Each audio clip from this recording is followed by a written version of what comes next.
It makes sense for Microsoft to be powered by digital capital. Bitcoin's the best asset you can own. Now, wait, we have to stop there. Because, Jason, you said it's correlated to the stock market. And yet, here, we have Michael Saylor saying that it is an uncorrelated asset. Talk to me about that. Remember, during COVID, we had this like spike. Everybody got stimmy checks. Everybody was buying NFTs. Everybody was buying stonks, GameStop, all this like Coinbase, Robinhood, all these stimmy checks, Prize Picks, people doing betting online, poker, whatever. Everything boomed because there's a lot of cash in the system. And then everything came back down. So Chamath says this over and over again, like he thought it was going to be an correlated asset. It turns out to be a correlated one. Okay, fine. It's correlated. So this is not true. This Week in Startups is brought to you by OpenPhone. Create business phone numbers for you and your team that work through an app on your smartphone or desktop. TWiST listeners can get an extra 20% off any plan for your first 6 months at openphone.com/twist. NetSuite, the #1 cloud financial system, bringing accounting, financial management, inventory, and HR into one platform, giving you one source of truth. Download the CFO's Guide to AI and Machine Learning for free at netsuite.com/twist. And Micro1. Micro1 is an AI recruitment engine to hire world-class engineers fast. Visit micro1.ai/twist to get 10 free AI interviews and 2 weeks free per hire. All right, everybody, welcome back to This Week in Startups. I'm your host, Jason Calacanis. With me, my new co-host, Alex Wilhelm, and we are here doing This Week in Startups. We do it live, and we were just talking before we got on the program of how much we love YouTube and music, but we can't share that community now. I was just telling Alex how much I love a YouTuber. So I just want to give him a shout out here, and then we're going to talk about the economics in our little banter here at the top of the show. And we got a lot to get to with Michael Saylor and Microsoft. There's something going on in South Korea, apparently martial law. What else is on the docket really quick before we do our banter? Tesla and the Delaware Chancery Court. TWiST 500 updates, Service Titan's IPO range, Chinese EVs. Ladies and gentlemen, we have 8,000 things to get to, but let's do this first. This is a fellow YouTuber. Now that I'm getting into YouTube, his name is Doug, and he does something called the Daily Doug. He's a classical composer, and my favorite band is Dire Straits. Okay. And he goes in here. I'll just look for, this is one of my favorite features in YouTube is when you hover over the timeline, you can see the spikes. Yeah. That's where people went back and played it multiple times. So here he's talking about Tunnel of Love, one of my favorite songs by Dire Straits. Definitely top 5. You should listen to it. And here he's reacting to a video of it. There happens to be a video of this version of Tunnel of Love. And he will... So he's talking about the lyrics. Doug will talk about the notes. Relative minor. And he rocks out and he'll smoke a bowl. Good job. I love it. It's fantastic. And look, he dances a little bit. And at night, I put the girls to bed. Yeah. And I will, wife goes to bed, whatever. I don't have a scotch anymore, not in my bag. But I might have a cigar, I chew on a cigar, might have something else, and just rock out. I love it. I just was thinking to myself, YouTube and this whole unemployment thing and AI, we worry about AI taking jobs, we worry about YouTube. I gotta think Doug is making $100,000 a year doing these videos. At a minimum, he's making $10K a month. I gotta think. Now, and he's still doing his classical composing. He just does like a 10-minute video, 20-minute video every day. Yeah. Absolutely fantastic. Go look for the Daily Doug. Go subscribe to him. He's got 418,000 subs. Nice. The other thing, I'll just end on this, and I want to get your take on it, is I don't like to give charities because I find them inefficient. And I read all this stuff. Maybe I'm wrong. People can tell me if I'm wrong. But I like to give money directly to people doing the work. But it's hard to do this tips. I would like a service where I could tip anybody in the world. And this is built into YouTube. So I gave him $100 when he was doing a live stream because I clicked on subscribe. And as you can see, I have all of his notifications on. And I have notifications for YouTube on for a couple of channels, Mix Fan TV, where I give tips. And then this one where I'll give a tip once in a while. And instead of I still give some money to charity every year. But I give thousands of dollars a year in tips on YouTube, and I just started doing it on TikTok because I think that this makes the world better, and I'm part of the whatever 1%, 1%ers in the world.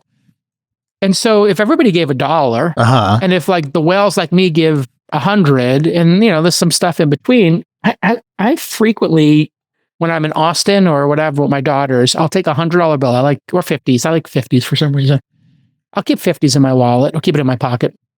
And I'll ask my daughters, like when we see a live musician, if they're really good and we're at like a cafe or something they're playing, say, hey, put the $50 in. And man, people lose their mind. Right, because it's so much more money than they're expecting to get. Singles, maybe a $5 bill, not a 50. 5. Sometimes they get a 10. Sure. I'm sure 20 occasionally. But I'm like a 50 or a 100. I'm coming over the top because instead of giving a $10,000 donation, which I'll do to Kimball Musk's charity, he has a really great charity I give to every year, Global Green. I give to Mark Knopfler's charities every year. I give to a couple of charities every year. I try to. Stevie Van Zandt has a music charity where he's teaching kids music, rock and roll. It's a rock and roll charity, from the Sopranos and the E Street Band, Bruce Springsteen. Anyway, I'm just really bullish on new jobs being created like this one, where people say, oh my God, people in the music industry can't make money. This guy's making at least $10K a month, I got to think, maybe more, just doing what he loves, talking about music. Yeah. It's interesting how much more money there can be inside revenue streams, inside the world of music. I mean, the best example of this is Rihanna and, help me out here, Fenty, I believe is her beauty and clothing brand. Enormous. And Rihanna has not dropped an album in 6,000 years. We're all starving. She's crushing it. Good for her. On the micro scale, in YouTube in particular, there's a band called Suicide Silence. And one of the guitar players has a show called like the Garza Show. I think his name's Garza. And it's just like, it's kind of a Joe Rogan for heavy metal, if you will. And this is all the time. As bands come through town, they sit down for an interview, talk about touring, economics, music, and so forth. And it's awesome. And I bet you that show does pretty well for him when his band's not touring. So I love the idea of having alternate revenue streams. And I do love, Jason, a low budget stream of one nerd enjoying themselves. And Doug, as a classical composer, I think it's okay to call him a nerd. Clearly having a blast. And so shout out to him for finding something that he loves. I love it. It's just great. Give us a thumbs up if you're watching our YouTube. Click the subscribe button, click on all, and you get in here. You're like De Niro and Goodfellas, somebody's saying to me because of my glasses. Yeah, thank you. I take it as a compliment. Founders know that every missed call is a missed opportunity.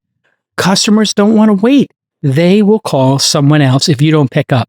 But if you use OpenPhone, you're never going to miss another customer call. And guess what? It's super affordable and easy to use. People used to spend tens of thousands, hundreds of thousands of dollars putting in a corporate phone system. And now for just $15 a month, OpenPhone will give you a business phone line and complete control of your destiny. Want to know who's answering customer calls and how they were handled? OpenPhone can do incredible things like sync with HubSpot and give you AI-powered call summaries, automated responses to ensure you don't miss a single ring. Well, that's all built into OpenPhone. And if you've got an existing phone number, they will let you port it over at no extra charge. Get 20% off your first 6 months. What an amazing offer at openphone.com/twist. That's OPENPHONE.com/twist for 20% off for 6 months. All right. So Jason, we have so much. Where do we want to go? Yeah. So much. I feel like we should probably start with the MicroStrategy stuff because I saw comments on the YouTube channel before we even started. People wanted us to get into that. So, let's start there. Okay. I wanted to start, and I'll give my general disclaimer here. Whenever I see something that doesn't make sense and I have like questions about it, I ask questions. Okay. And I get my hooks into it and I get a little obsessive. That's true. It is true. It is true. Guilty as charged. And you know what?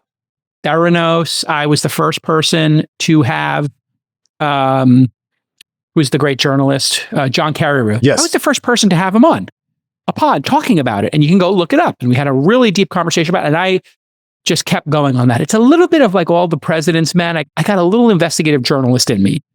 I did it with Tether. I did it with XRP. I really got into those stories because I'm fascinated when things go awry or there's something weird going on. Now, there's something very peculiar going on with Bitcoin right now, in that there's one person, a whale, who has suddenly become the number 2 holder behind Satoshi, out of nowhere, buying it on loan. His name is Michael Saylor. He has been at this for 4 years, 5 years. Yeah. And he's doing it. He's got a colorful past. He's had some SEC stuff in the past that we talked about. Yep. MicroStrategies is now worth $90 billion. It owns $40 billion in 400,000, over 400,000 Bitcoins. And he has become incredibly effervescent in terms of his enthusiasm for Bitcoin. It has gone over the top now. And when I see that, and then I see people saying, have fun being poor, or telling me I'm wrong. Well, I wasn't wrong about Theranos. I wasn't wrong about Tether or XRP. Yeah. I mean, I saw these things very clearly in the market. I wasn't wrong about NFTs. I wasn't wrong about ICOs. I mean, I saw these disasters as they happened, and I just said, hey, let's ask questions here. I am not saying that there is any fraud going on here or any malfeasance. I am saying there are very important questions to ask. We asked some yesterday, and today, Michael Saylor started talking about his Microsoft pitch. I think that's the best place to start the story, and I've invited Michael Saylor to come on the pod. He's begging to come on All In. I invited him here. If he wants to come on All In, I'm fine with that too. He's just got to get 2 other besties to vote yes. I vote yes. If he gets Chamath, Sachs, or Freeberg to vote yes, he's halfway there, or he's like 2/3 of the way there. Yeah. By the way, Michael, we've emailed you several times, I believe, in DMs. So, we'd love to have you on. That's not an idle offer. We will. No. And I have no animosity towards him. And we own 7 figures in Bitcoin. Now, people are going to make fun of me. Your wife, but it's not making fun of me. My wife and I discussed it. She said, I think we should buy something. She also bought our houses and made a killing. My wife is an incredibly astute, smart person who went to an Ivy League school who, truth be told, is smarter than me. I might be more clever. I might be more of a hustler. I might have my own skill set. When it comes to brains, she's smarter. Very proud of the fact that she makes great trades for us all the time. Sometimes I go into my wife's office at home and I look at her degrees on the wall and I'm like, crap, I should get some of those. I mean, she's better looking and smarter than I am. I'm funnier. Okay. That's what I bring to my marriage too. I just make jokes. I make jokes. I'm funnier. So why do people put up with us? Anyways, it was a good trade. 7 figures in Bitcoin in your portfolio. Correct. And I had bought some as well. My thing got hacked. The one I was part of got hacked. I forgot the name of it. It wasn't Mt. Gox. It was another one. BTC-E back in the day? I can't remember, so long ago. I wrote one of the first articles about Bitcoin in 2011. Not bad. And I had Bitcoin on this podcast, but I wanted to go through the deck and his pitch to Microsoft. Yeah. Because this was fascinating to me. But do you have anything else before I tee this up? And I gave my little disclaimer or questions from you. Or thoughts? No, I think I'm ready to go through the slide deck. I pulled out a couple of my favorite slides, Jason, but I'm going to go ahead and pull up the actual full presentation so we can walk through it, and I'll screen share it for us. Fair enough? Sounds great. Sounds great. And this is a pitch Michael Saylor made recently to the board of Microsoft.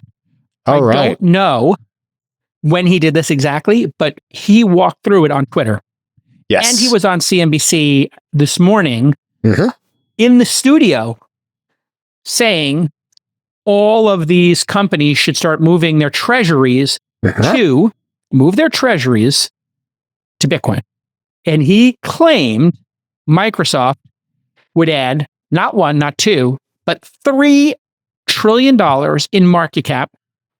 $3 trillion. He would add an NVIDIA or an Apple to Microsoft if they went all in on Bitcoin. Yeah. That's his pitch to them. Here's the pitch. And I have to say, from the get, I'm open to hearing the pitch. I love the fact that he is an open book. Let's go through the deck. Do you want me to walk us through the deck, Jason, or would you like us to play the Michael Saylor clip of him going through the deck? 2 different ways to go about this. That's actually a good idea. If we play him, put it on 1.5 speed, and then I'll just say pause. Okay. When I think we should pause and discuss it. Microsoft can't afford to miss the next technology wave, and Bitcoin is that wave. Bitcoin represents the greatest digital transformation of the 21st century. Hit pause.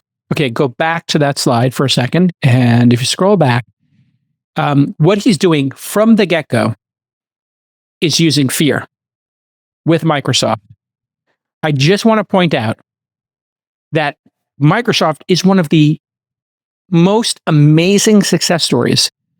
Michael Saylor, this is true persuasion here. He's using fear. Now let's scroll back here to that first slide. If you go back just a wee bit, thank you. Now, Microsoft can't afford to miss the next technology wave. Why, Alex, is it so important to start with fear? Well, I mean, people respond specifically with Microsoft. Oh, because they missed mobile. And so I think they're terrified about missing the next technology wave. That's why they're investing so much in AI. So I think this is aimed directly at the fear that their investors have that they might miss the next generation and therefore fall behind. So from the get-go, Michael Saylor is doing one of the most persuasive things you could ever do.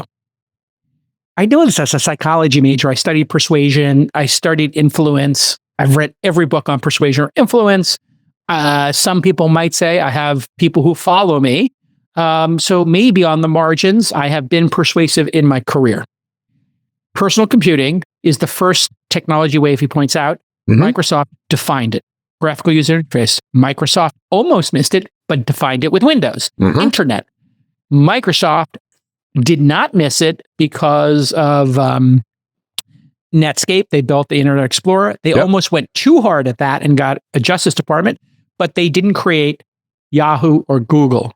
So they did miss it. And he didn't put on here social media. He could have added social media. They did miss. So they got personal computer. They got graphical user interface. They kind of half got internet. I'll put that in the thing that they didn't get, right? Bing, they didn't get. And social media, they didn't get.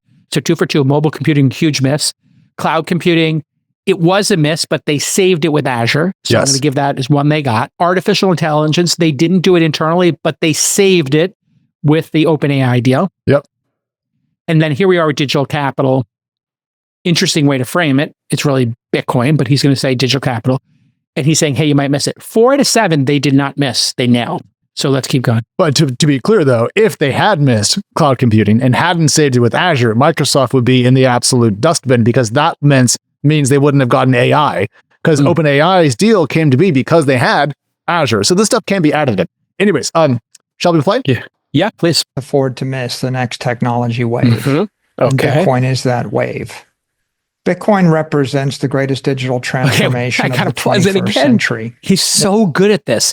In that next slide, he's taken the market caps. If you just go back a little bit, scrub back just an inch to the list of all the companies, he's showing a list of the greatest companies in the world or the greatest assets, right? So gold is at what trillion up there? 18.25. He's got gold at 18.25. Then he's got NVIDIA, Apple, Microsoft, Amazon, Alphabet, Google, Bitcoin, Saudi Aramco, silver, and Meta. So this is really interesting. What another persuasive technique. He's now done something which in persuasion and techniques like this would be framing, and it would be equivalency. He's now told you that commodities like gold and silver are the same as technology companies and corporations. They are two very different things, aren't they? One is a natural resource. One is a company that provides products or services created by humans to other humans and corporations. These are very different things.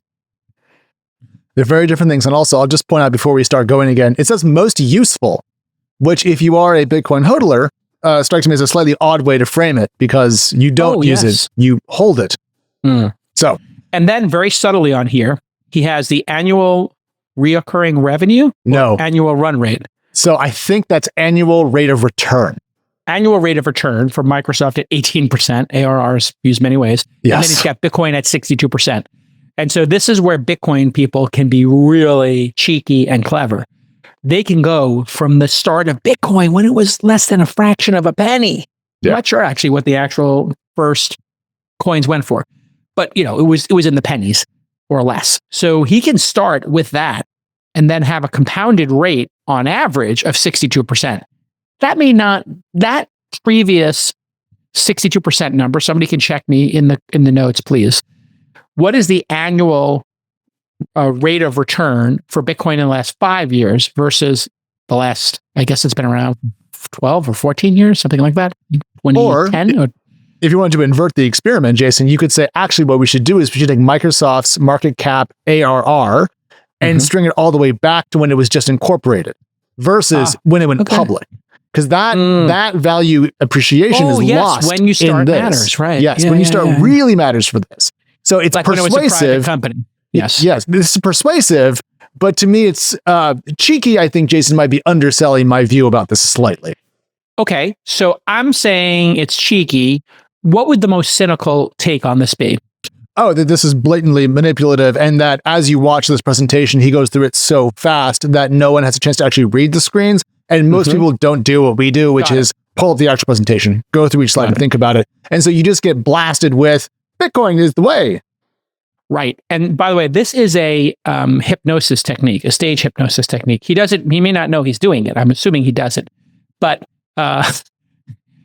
this was L. Ron Hubbard's, one of his major techniques, which he got from hypnosis. I'm not going to say where he got it from because I don't want it to make this even worse.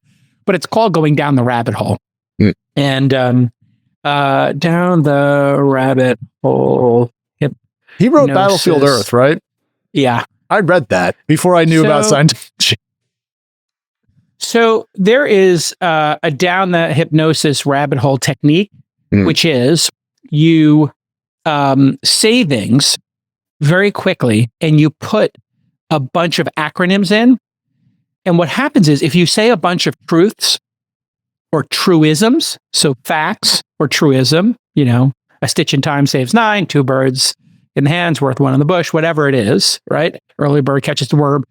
And then you put acronyms in there.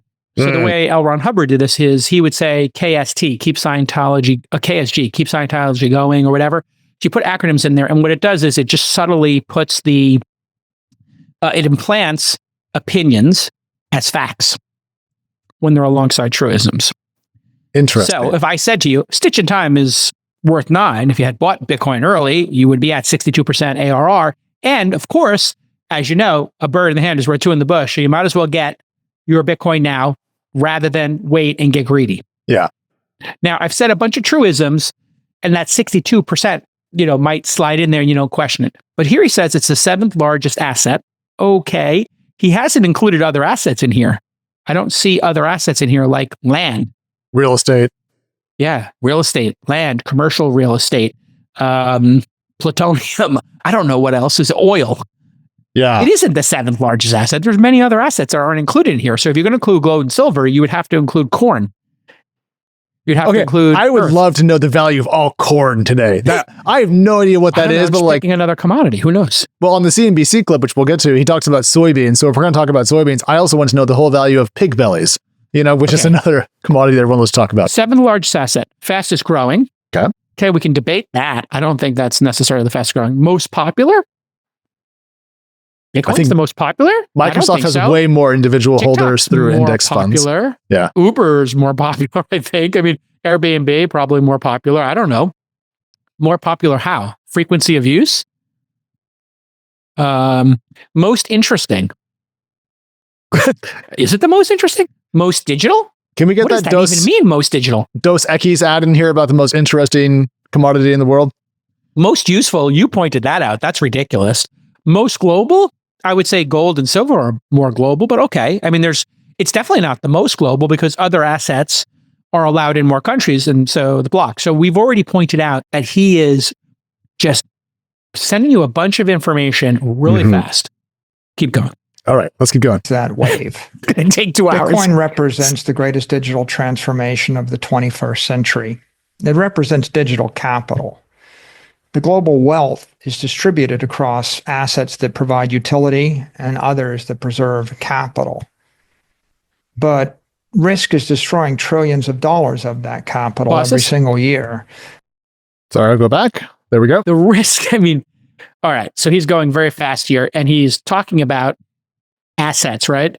That don't go down and that don't get destroyed. So he's now saying Bitcoin could never go down or get destroyed, I think is what he's implying, right? Is that your takeaway from that slide? I'm just, yes, but also I'm trying to sort out what this is trying to show because these are very different categories of things.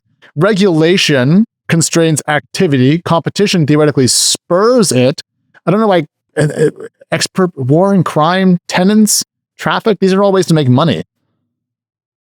So I guess what he's saying with this is all of these things, culture shock, obsolescence, incompetence, catastrophe, are risk factors on the previous assets on the previous slide, like gold or real estate. But these are not, the Bitcoin is magically not taxable. It's not a currency. It doesn't have catastrophes. It doesn't have risks of obsolescence. It can't be impacted by energy. Don't have any impact on it. Of course it does. The whole bump is the Trump bump right now. And the whole dive in cryptocurrency, people were saying, was because of overregulation. So you can't really have it both ways here. You can't say it's immune when it's correlated with the stock market and it's correlated with political activity, even when it's even like correlated with future political, implied political activities in the future. So this is a very weird slide. Let's keep going. Of that capital every single year. And investors are turning to digital capital in the form of Bitcoin in order to avoid that risk. Digital capital is economically and technically superior to physical capital, and it represents a revolutionary advance in capital preservation. The asset class itself is growing from trillions to hundreds of trillions of dollars, and it is backed by digital power, along with political and economic power. It makes sense for Microsoft to be... Let's go back one little bit there, the previous slide. Okay, Bitcoin is secured by digital, political, and economic power. 20 gigawatts, 622 million crypto users, 400 million BTC holders, 850 billion invested, 700 exahash. Okay. The way that I understand this slide is that people view Bitcoin's security, and we talked about this yesterday, that it's never been hacked and has maintained its independence. Got it. So the more the network power consumed, the more power consumed, the more compute, the safer it is. I would say too big to fail, because the network is so large. Yeah, I agree with that. I kind of like this slide, actually. I would say it differently, but okay, I get it. This slide makes sense to me. This slide is good. The thing that's not good is this bit of stock art here and the preceding that bit of stock art. I just want to go talk to them and be like, skyscraper. Yeah, that's to the moon kind of. It's ugly and just gross. All right, shall we keep going? Yeah, please. Political and economic power. It makes sense for Microsoft to be powered by digital capital. Bitcoin's the best asset you can own. Now, wait, we have to stop there. Because Jason, you said it's correlated to the stock market. And yet, here we have Michael Saylor saying that it is an uncorrelated asset. Talk to me about that. Well, I mean, if we were to remember during COVID, we had this like spike. Everybody got stimmy checks. Everybody was buying NFTs. Everybody was buying stonks, GameStop, all this like Coinbase, Robinhood, all these stimmy checks, Prize Picks, people doing betting online, poker, whatever. Everything boomed because there's a lot of cash in the system, and then everything came back down. So Chamath says this over and over again. Like, he thought it was going to be an correlated asset. It turns out to be a correlated one. Okay, fine, it's correlated. Well, so this is not true. I think the most generous thing you can say is this is completely false, and everybody thinks the opposite, or history has proven the opposite. It is the ultimate correlated asset because people buy Bitcoin when they feel speculative, when they have excess money. When they have less money and they've got to pay down debt, or they lose their job, they sell their Bitcoin, they sell their stocks, they empty their savings account to pay for their life expenses. Yes, you can't eat digital currency. We're still managing this both ways. I just said the last slide was brilliant. Yes, the network is too big to fail. I agree with that. That was my big question. That was why I thought Bitcoin could fail, is the network could be compromised and political issues. And it is true. Saylor's right. I think I was right pointing this out, that those were probably the two biggest risk factors were geopolitical, taxation. I'll put that in one bundle, regulation. And then on the other side, hacking, somebody taking control of the network being compromised. The network failing because nobody wants to put servers and energy towards it. That would be another reason, right? I think a lot of crypto projects, people just don't put up servers and spend money maintaining servers to be part of the network. What does the future hold for business? Well, if you ask 9 experts, you're going to get 10 answers. Bull market, bear market, rates go up, rates go down. Can someone please invent a crystal ball? And if you are building one, just email me. I'll fund that startup. But until we get that crystal ball, you need to future-proof your business with NetSuite by Oracle. It's the #1 ERP tool out there, trusted by over 40,000 businesses. And what does NetSuite do? Well, it blends all your accounting, inventory, financial management, and HR into one single platform.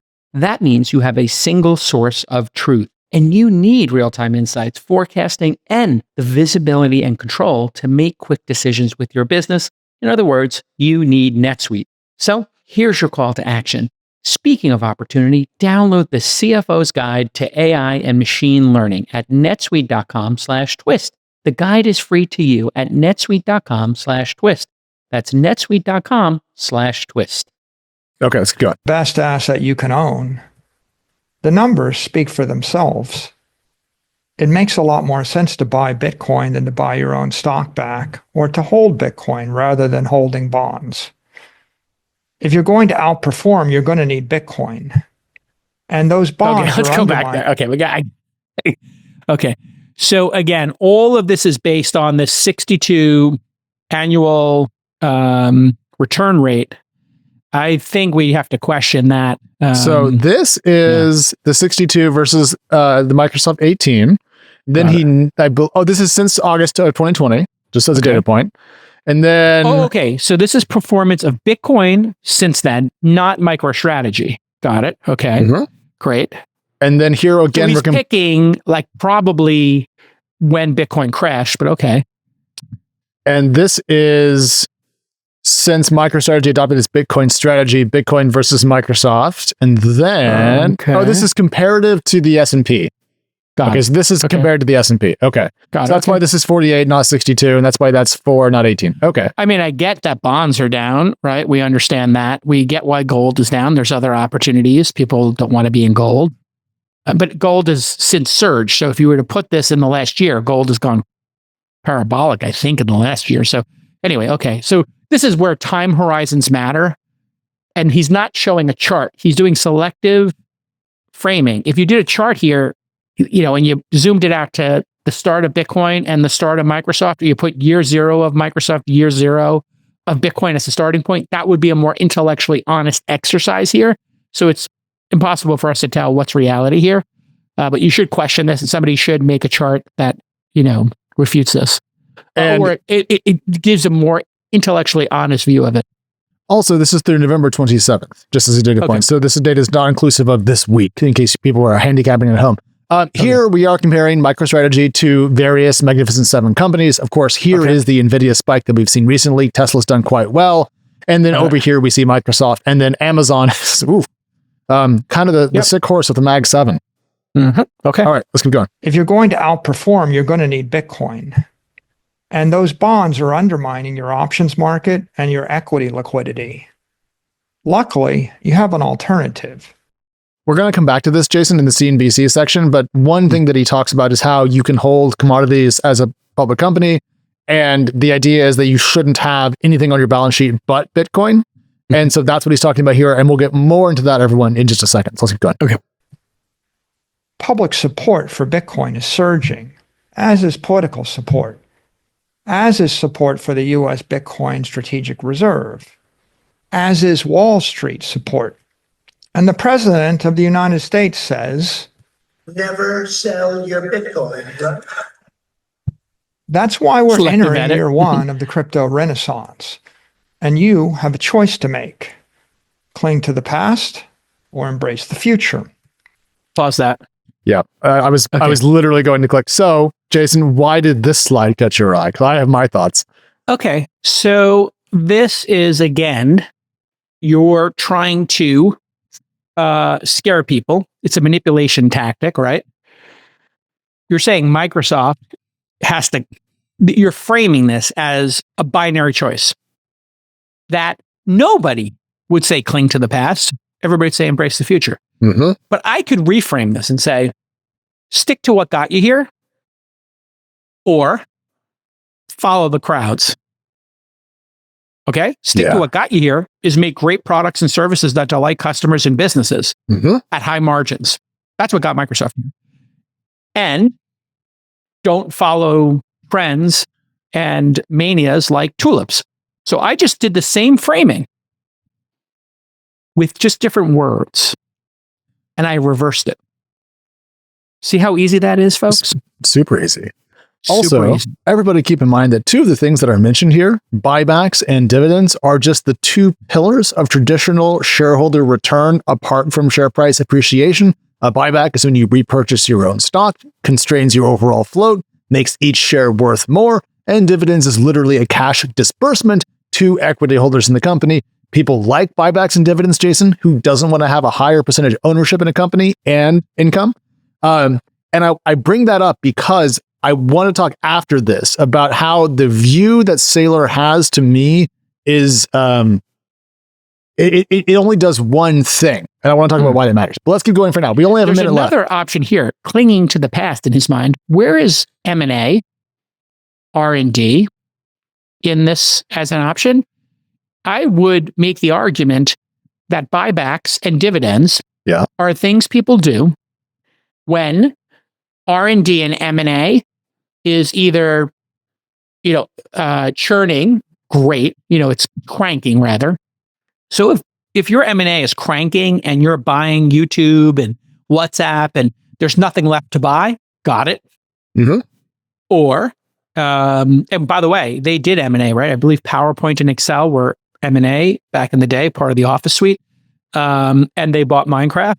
And they made the Xbox, so that would be R&D.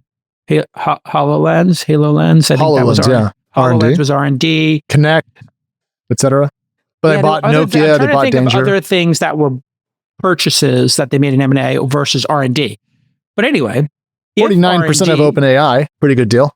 Pretty good deal. So M&A and R&D are things that created all these new product lines they have, whether it's Xbox or Azure.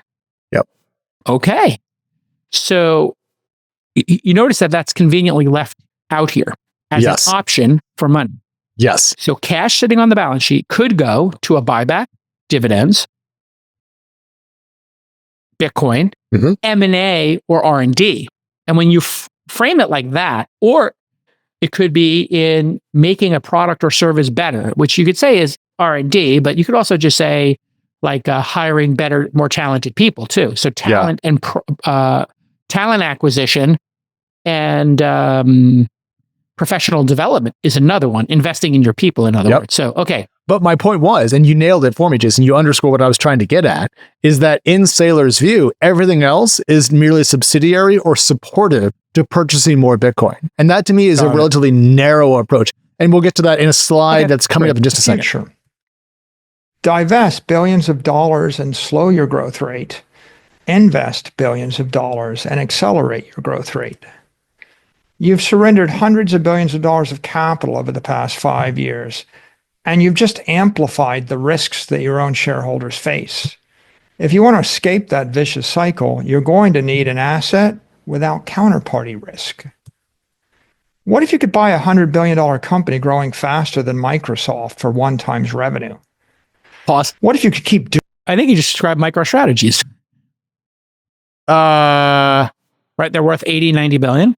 Yes, but they're growing at 60%. Their revenue, though, is in the last quarter, their income. The revenue is not 1 times revenue. So he's talking about Bitcoin as if it was not a distributed project, open source project with no ownership, no central authority. And that's where this gets a little bit crazy. Is he conflating market cap with revenue, Jason? I'm confused by this. I think he's saying revenue is the increase in the value of the Bitcoin. And this is what people have been criticizing about how MicroStrategies is doing their accounting. Yeah. If Bitcoin goes up, they consider that revenue. If it goes down, they consider it a loss, which would be, I'm trying to think if that makes sense. If it's a balance sheet asset or revenue. Hard to know. Okay. Yeah. So some of this is just vague enough that you can't really vet it. Yeah. It's more I'd love to have him on the show. And what I'm doing now, I would do with him in conversation.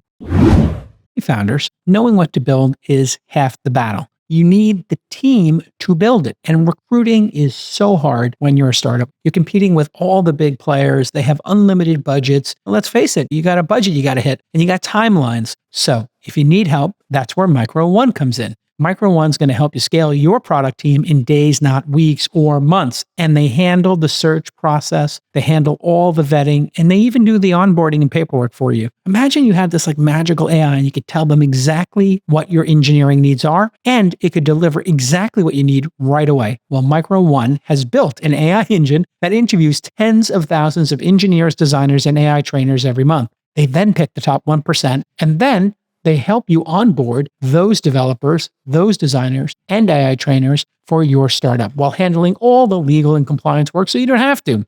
If your startup needs to accelerate its product development, but you don't have the time to vet all those resumes in your email box, or you don't have the budget to hire recruiters, Micro One has you covered. And all you have to do is tell Micro One what you're looking for, and then they help you find an engineer in 48 hours or less. So here's your call to action. Visit microone.ai/twist to instantly ramp up your product team. And Twist listeners get 2 weeks of free development per hire, plus 10 free AI interviews. That's microone.ai/twist. MICRO, the number 1.ai/twist. Microone.ai/twist.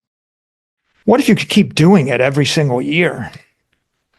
It's time for Microsoft to evaluate. What if you could make 60% a year forever? Yeah, dude, it doesn't go down. It only ever goes up. But okay, we're just gonna play the rest of this clip, then we're gonna talk about it. Yeah. Options. We've created an open source model. You can plug in your own assumptions. Fair enough. You can convert your cash flows and your dividends and your buybacks and your debt into Bitcoin. If you do that, you'll add hundreds of dollars to the stock price. You can create trillions of dollars of enterprise value. 4.9 trillion in enterprise value. You can strip away risk from your shareholders. And you can Hold on, go back to that slide. Okay. I'm sorry, I just stopped this. I know, it's okay. Bitcoin decreases Microsoft's enterprise value at risk. Microsoft is currently levered to forward earnings expectations to an extremely unhealthy degree. So the way that I read this, just for everyone who's watching and doesn't see the screen, it shows 5 bar charts, and it shows that Microsoft's current value is predicated on its earnings versus its assets. Now, he calls those expectations as a way to cast fear on them, but having a price earnings ratio, Jason, isn't a bad thing. And Microsoft, being a software company, does own things, servers, buildings and so forth. But most of its value, Jason, is in its cash flows, its business. And he wants to convert that into a company more predicated on the ownership of commodities. But when they buy bonds, right? If let's say Microsoft's treasury owns bonds with their cash, right? Or they own equity in other businesses, they pass through to some level of ownership. So I guess in this, you could also say Microsoft should, instead of paying dividends, buy gold, buy real estate, and just sit on it. I guess. I think I understand what he's saying here. But I don't know that this is necessarily a risk. What you're talking about is asset heavy versus asset light. Yes. So now you're running an asset light organization. So you're taking all of the profits, instead of giving them to your shareholders and appealing to shareholders who want dividends, who want cash back from their retirements or their endowments, etc. And you're saying to people with large sums of money, instead of increasing the value of our shares and giving you dividends along the way, by making great products and services and buying back our shares and giving dividends, instead of that deal, here's another deal. We just own Bitcoin. We own this asset and you own that asset, but we control it.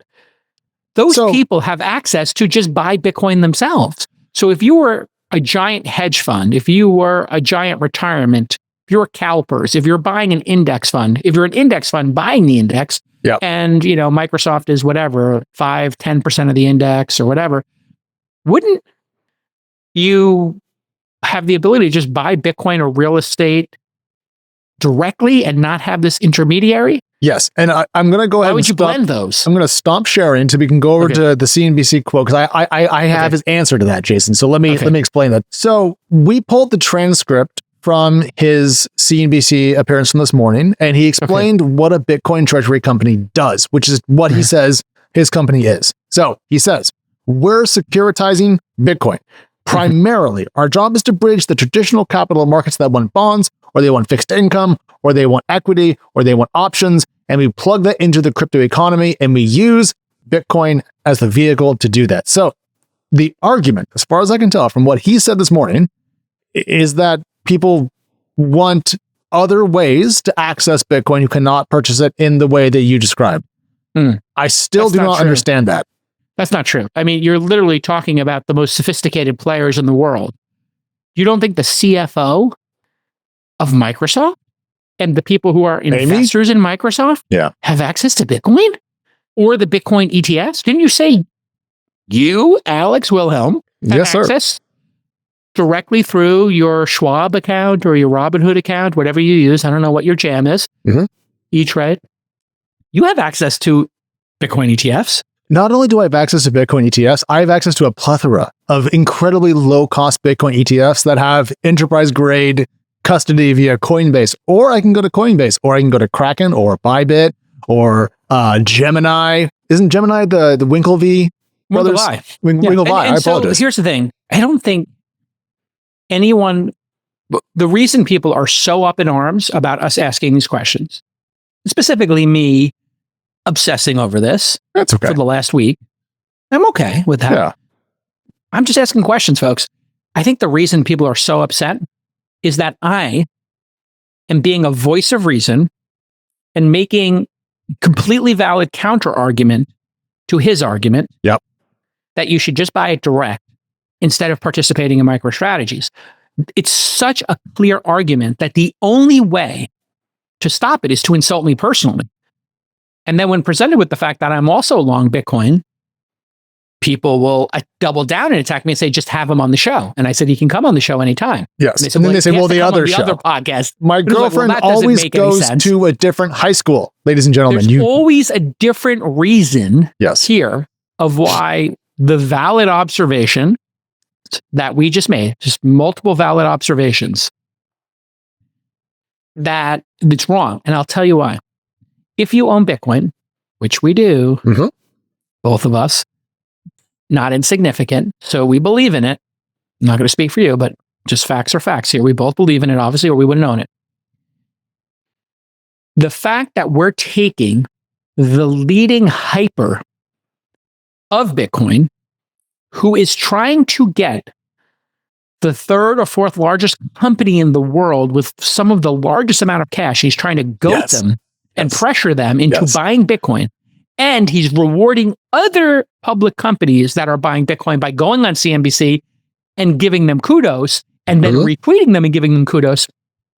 People's belief is that what we're doing is limiting the pressure on the sell side. Oh, interesting. Because he is the buy side right now. If we say, hey, this doesn't make sense, don't give him more money to do this outrageous stuff, just buy it directly if you're so inclined, then there's nobody in the market with 5 billion or 10 billion, like he just did, to run the price up. And then you don't get to liquidate your preference, your position.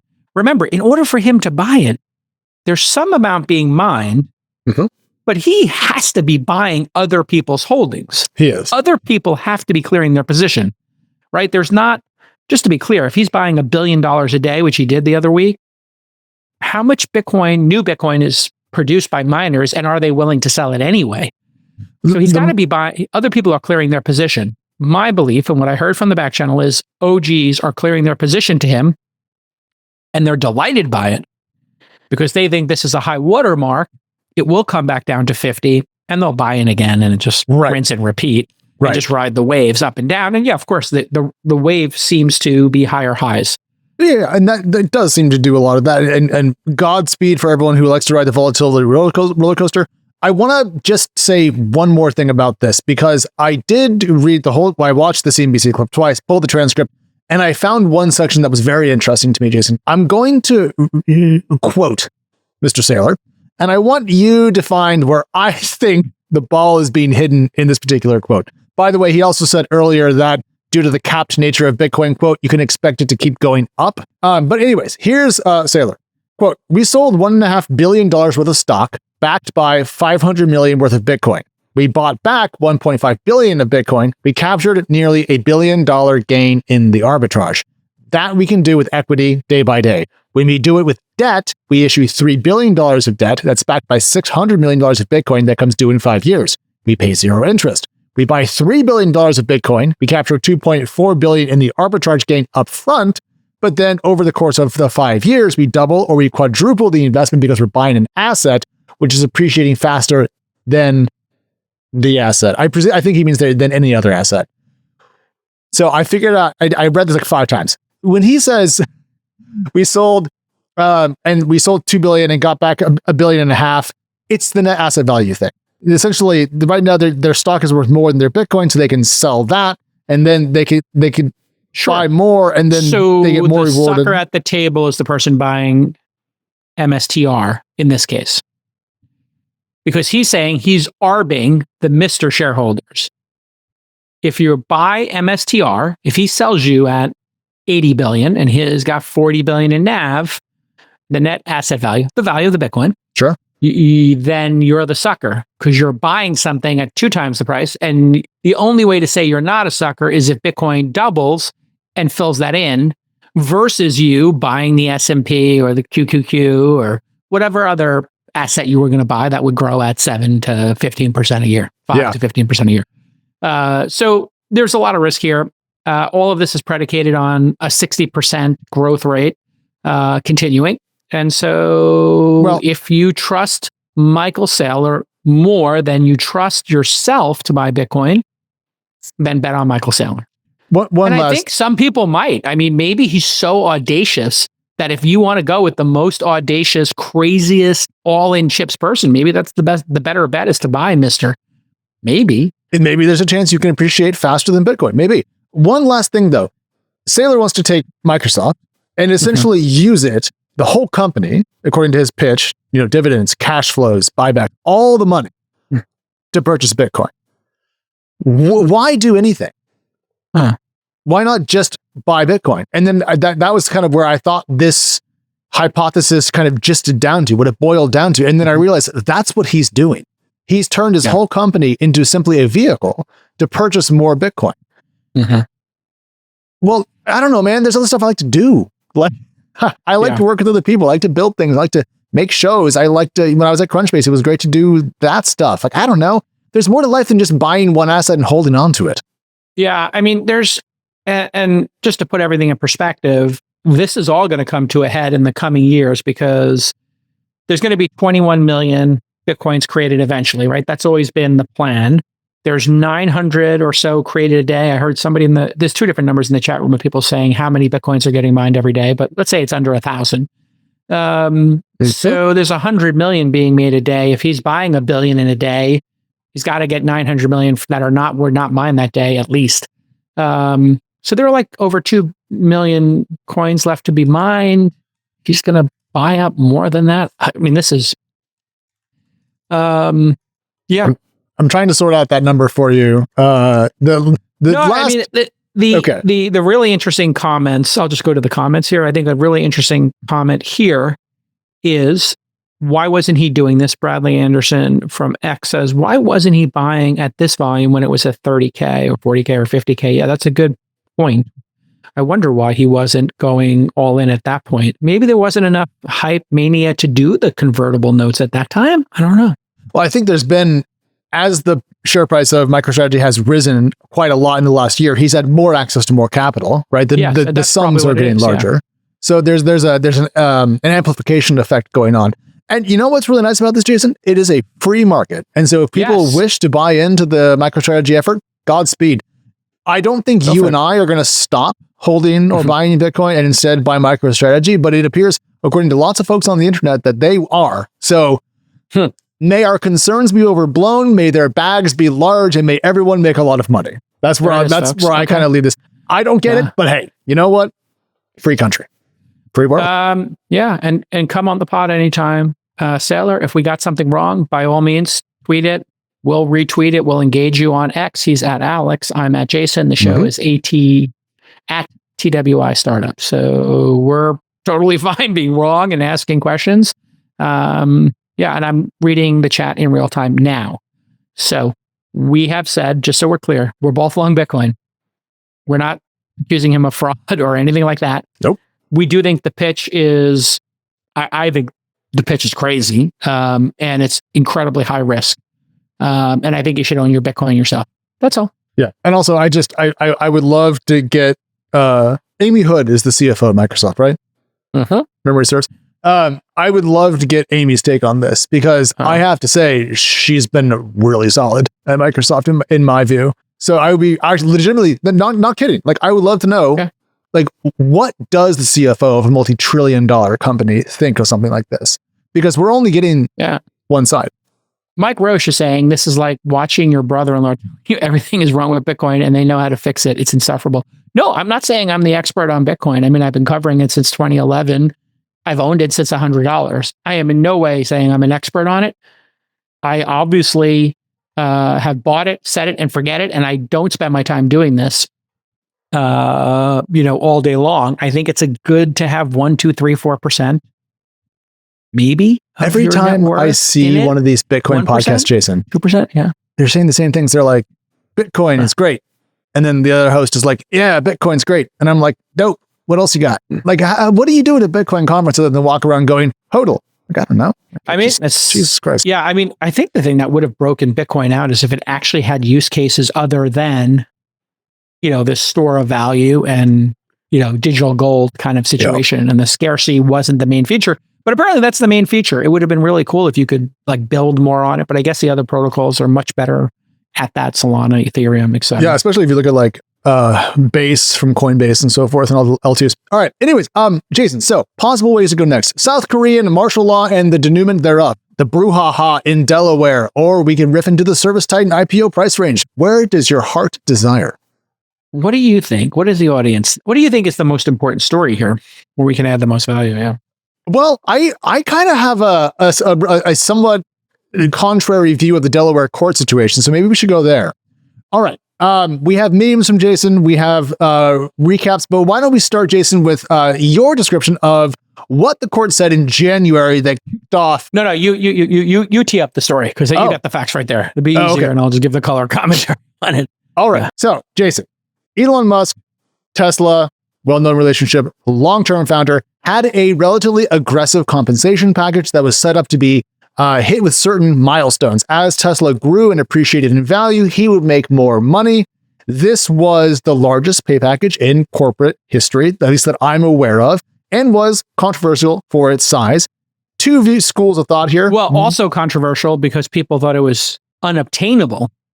That was the key thing. People thought it was stupid. I mean, there's multiple CNBC clips of everybody sort of describing and saying, like, this is not tied to reality. A car company has never been this big. Mm-hmm. Therefore, giving somebody, billions of dollars in award compensation, he has to make everybody who owns a share in this company, give them 95% of the value and he retains 5% or whatever the percentage was. So Bill Gurley, many other people said, if only compensation, Uber CEO compensation, Microsoft, Google, Sundar, Satya, if only everybody's comp was this way, it would be the best possible shareholder alignment on the planet. Mm-hmm. No cash. You only get your options if the market cap hits a certain number, the revenue hits a certain number.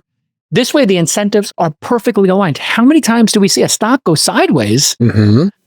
And the CEO just keeps getting more and more options dumped on their head and more comp, 30, 40, $50 million in salary, billions of dollars in stock awards, and they don't make the stock go up. So from Jim Cramer to Bill Gurley, myself, everybody, it's like, this is the perfect award. This should be the gold standards in rewards. And it's pretty obvious here that there are political things at play in my mind. Hold on.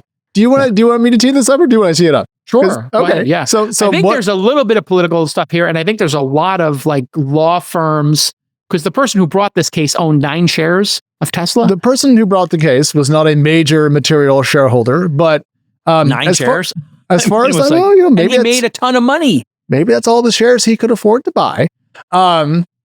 Sued over the compensation, essentially saying that it wasn't fair. And that, as far as I can understand, Jason, correct me here if I'm wrong, the idea was that when Elon negotiated the compensation package, he was not doing so with a equivalent of a third party, but was instead essentially negotiating with himself. And so there was concerns that that was a form of self-dealing. Now, I know you don't agree with that. I understand. The judge earlier did. And this was a explosive moment. Then Tesla put it to its shareholders again and said, please vote for this.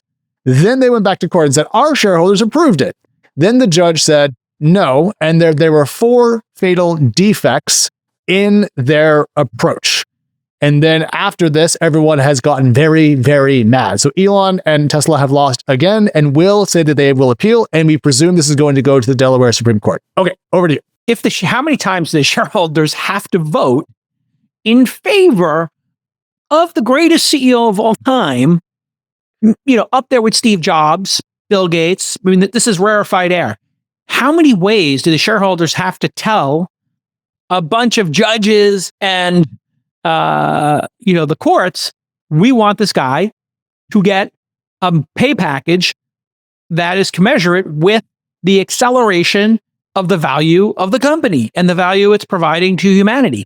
And if you don't want the shares, you don't have to own them. You could own any other company. If you don't like the comp package, you could say, I don't like the comp package. And you know what? People do look at stock-based comp. Yeah. Bill Gurley, Brad Gerstner, they've been on top of this for a long time saying, hey, the stock-based comp at Uber, at Microsoft, Google is out of control. Meta, it's got to get brought back into reality because you're diluting shareholders. Et cetera. Yes.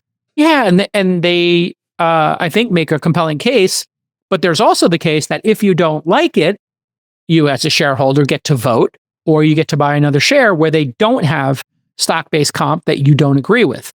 And so I think the big problem I have with this is we all picked Delaware so that it wasn't partisan or vindictive, and it listened to the shareholders. The goal of corporate law is to be predictable, so people know in entrepreneurship and capitalism, these are the rules. If you shoot the ball behind the 3-point line and it goes in, you get 3 points. Not if you shoot the ball behind the 3-point line and it goes in, you get 0 points. That's essentially what they're doing here. And then they're like, but we talked to everybody who owns the team and who plays in the NBA, and they still want the 3-pointer to count. And they're like, nope, it can't count. And you know what? My feeling on this is if Delaware is going to suddenly be, and the reason we all do Delaware is because they were predictable and there's case law. What this has done is now it has rocked everybody's belief and trust in the Delaware system. Okay. And I think we have to leave Delaware. And, I think startups and big companies just need to reincorporate their companies in Nevada, Texas, other places that will listen to shareholders. And that's actually what needs to happen here. And then they just need to do a full-on investigation and figure out if there is any bias here. Because if you flip a coin in the judicial system, you'll get a Republican or a Democrat, right? And if you flip a coin of a Republican and Democrat, if the country's 50-50 approximately, it could be bias or it could just be not correlated, right? It could be correlated, but not causation. So I don't know the judge. I don't know enough about it to know it's biased, but I think we have to look into it. And it does need to go to the Supreme Court and get adjudicated, because this just screws capitalism forever. Well, Jason, take the pot off the stove. We don't need to boil. This is going to be okay. Everyone, let's breathe.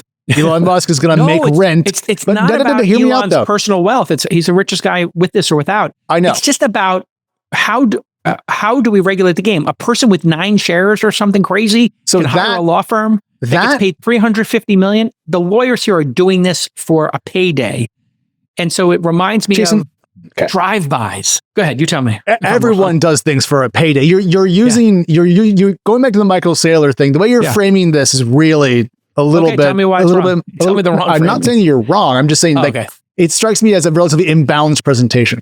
So I read the ruling that came out. And it struck me as a piece of serious legal work. I may disagree with the conclusion, but I don't think that this is something that was whole cloth crafted as a you to Elon Musk. And I think that there's been a whole bunch of people who are so politically pilled now that they can't disentangle the possibility of politics from something to the point in which they go, here's a judge who, interpreting the law, the case law as she understands it in Delaware, with all the history that you mentioned, the predictability thereof, and said, I think this actually is an abrogation of those norms that have held for so long. We can disagree with that, but I think it's pretty crappy of us to be so mean to the person who's just doing the best job she can with the law that was behind the precedent that she had to work with.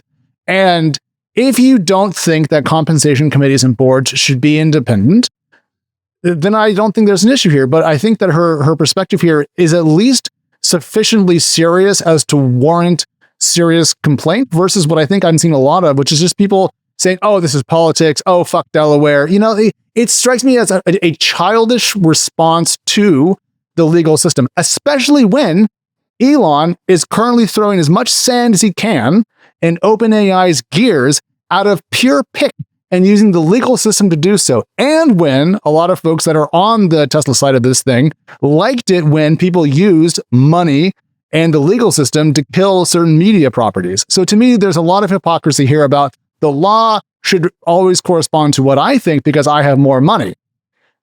I think this is going to go to appeal. It's probably going to lose and Tesla will pay Elon. But I just think that we can all be a little bit more adult.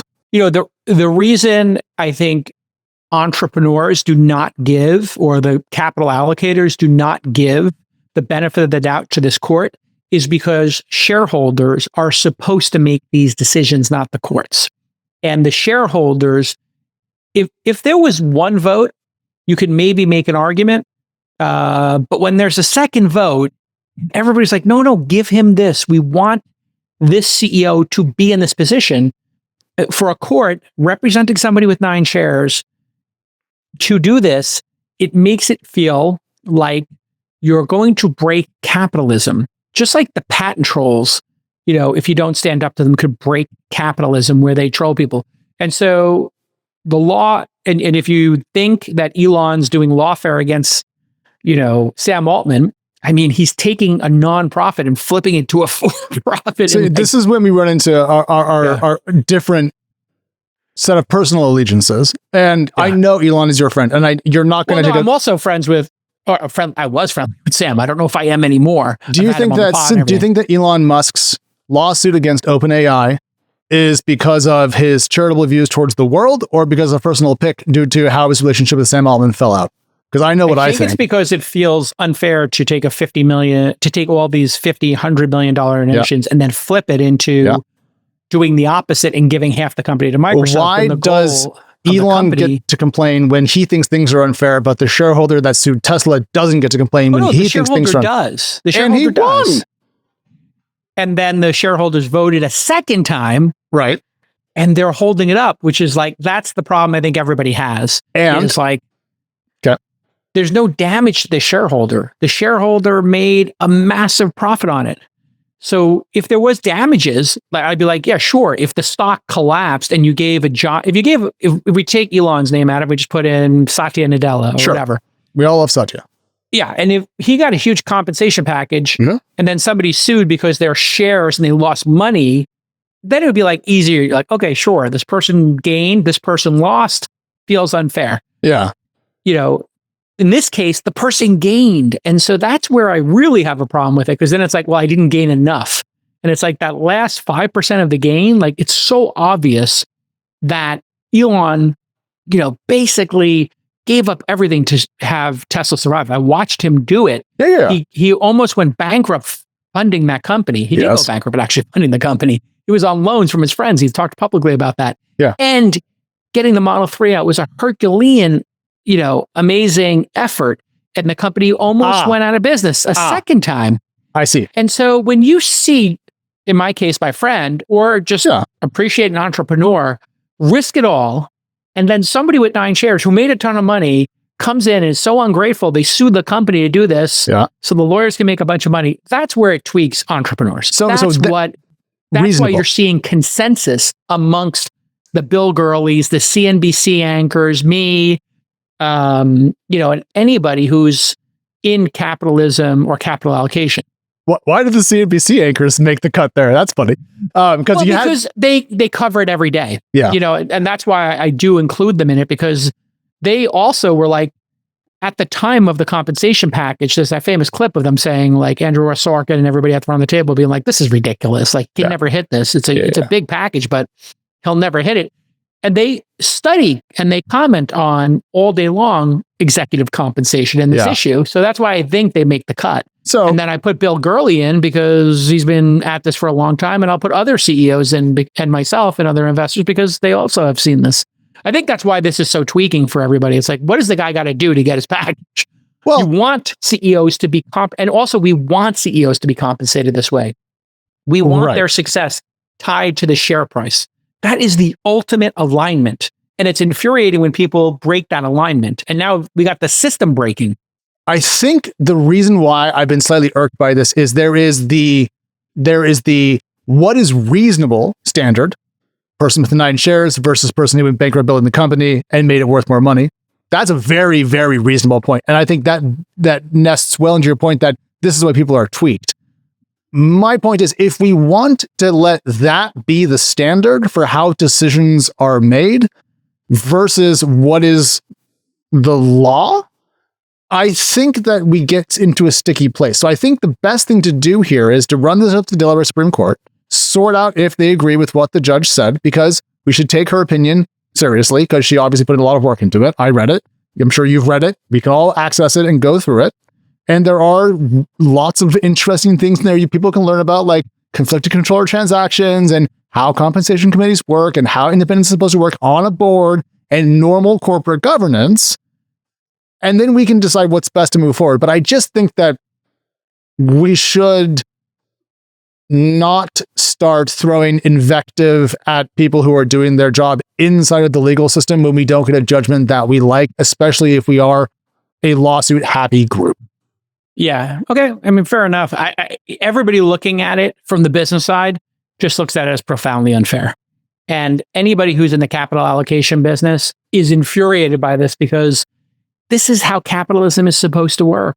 And, if you look at comp committees, if you're on the board of a company and you're spending your time on it and you have equity in that company, there's no independence in that regard because you are getting compensated by the company, right? So your job is to represent all shareholders and make sure all shareholders have the best chance at success. And that's exactly what happened here. And so this idea that like the board isn't independent, like was Steve Jobs' board like 10 independent people like a jury? The boards of companies are not like juries in their independence randomly selected. They're selected, they accept, they're compensated. So there's alignment there as well. And the alignment is like when I'm on the board of a company, and sometimes I'll join a board where I'm not already an investor. I've done that twice, I think, Lashify and Culo. And they will give me an equity grant. So in those cases, as not an investor in those 2 cases of boards, and I'm on one nonprofit board, I don't get any compensation there, but you can get compensated actually on a nonprofit board. I get paid in equity. So I am incented to make the equity go up for all shareholders. And what I'm looking for is conflicts of interest. And in this case, it's not like Elon voted his shares or Kimball voted his shares. They were not in it. Everybody else is the other directors. So yeah, I think this is... We've built up a lot of law around how to run corporations. And then I do think that there are certain times in which companies grow very quickly, people become very, very powerful. And then those norms get tested and they get pushed on. And then you end up with situations like this. This gets us to clarity. So this disagreement will, I believe, help set precedent, not just in Delaware, probably around the nation, for how this sort of thing should go. And I think we'll end up with Elon getting his money, Tesla getting what they want. So you think it's a bad ruling, even though you're objecting to I don't agree with the ruling because on a moral basis, Elon built it. Elon took a risk. Pay the man. But she's making a legal argument, which seemed very serious and reasonable when I read it. I am not a lawyer, but I do read a lot. I read a lot more court documents than I wish I did. And so I think we should just let the process play forward, not be so mean. I mean, fair enough. Let the process play forward, I think, is what we're seeing here.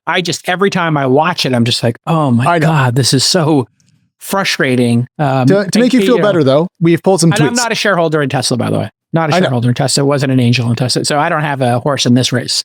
But we do have some tweets. Here's Paul Graham pointing out that everyone's going to leave Delaware if, quote, activist judges start overruling shareholders. That is, again... So Paul Graham has invested in more startups than any human on the planet, more than me. I've invested in 400. I think he's invested in 3,000.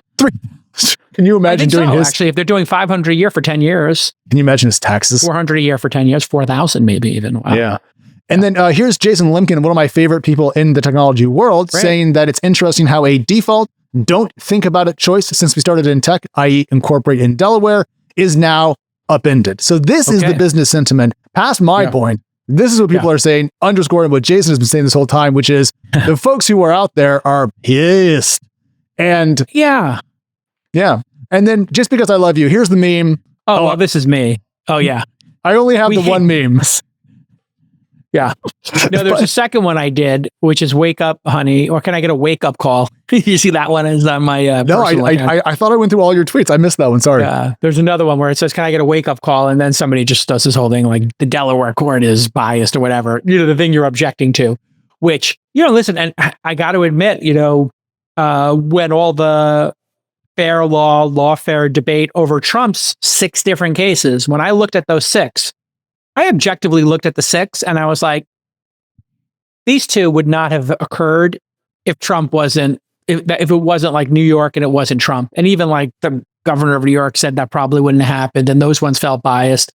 And then like 3 or 4 of them, I was like, those seem kind of legitimate to me. January 6th in the documents case, like, the documents they do ask for documents back all the time and you give them back and then it's over. And then if you don't give them back and you obstruct justice, then they say you're obstructing justice and we got to take you to court to get them back. Like, just objectively, there are prosecutors who are overzealous and who do it for gain, right? We've both seen that. So prosecutors though versus judges, because the way the thing that I think here is that people are saying, because the moral argument is so strong in this case, the judge should have ruled in opposition of her reading of the law. And that to me is a dangerous thing to say. If the law sucks, change the law, but don't shoot the, actually, we'll see.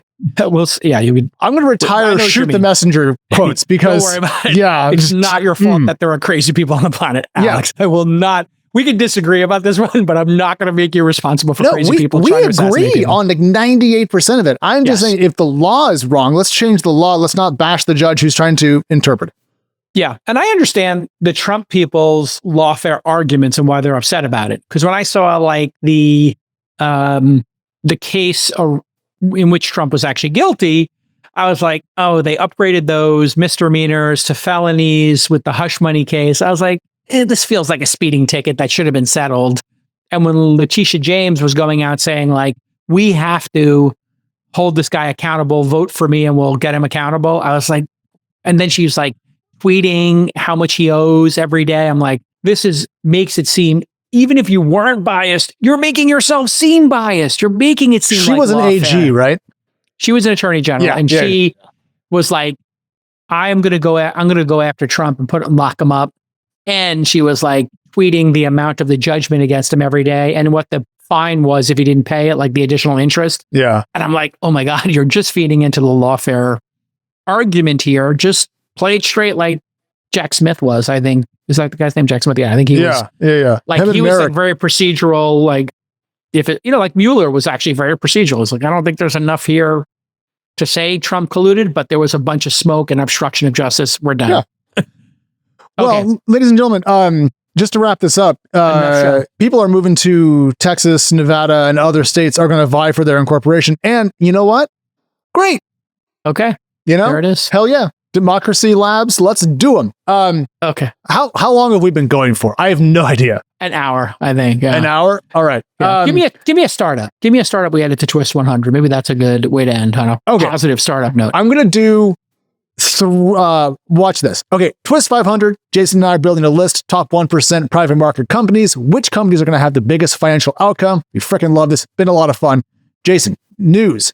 Tens Torrent, a company on the TWiST 500 that's building specialized chips for AI, just raised $693 million this week. Huge round. Very interesting. And we added Vatten Systems to the TWiST 500 as you requested yesterday, the Rhode Island-based company building underwater drones. Yeah, we had them on the show. I think that's like an interesting one for military. Yeah. Keep up. And then we also added the browser company because they are building a new thing called Dia, which combines AI agents, computer use from Anthropic, and a new browser all into a package that I think is absolutely incredible. Announced it this week. And it's the first time since ChatGPT came out that I have been super excited about a next gen technology product. So on the startup front, the browser company is my startup of the week. Oh, okay. And they're doing, just so everybody knows, they're doing Arc. So the browser company is producing Arc. I just downloaded it, as you saw. I don't know what Arc's value proposition is here, but I guess it has something to do with AI now. Yeah, so they're building a new version called Dia, which is...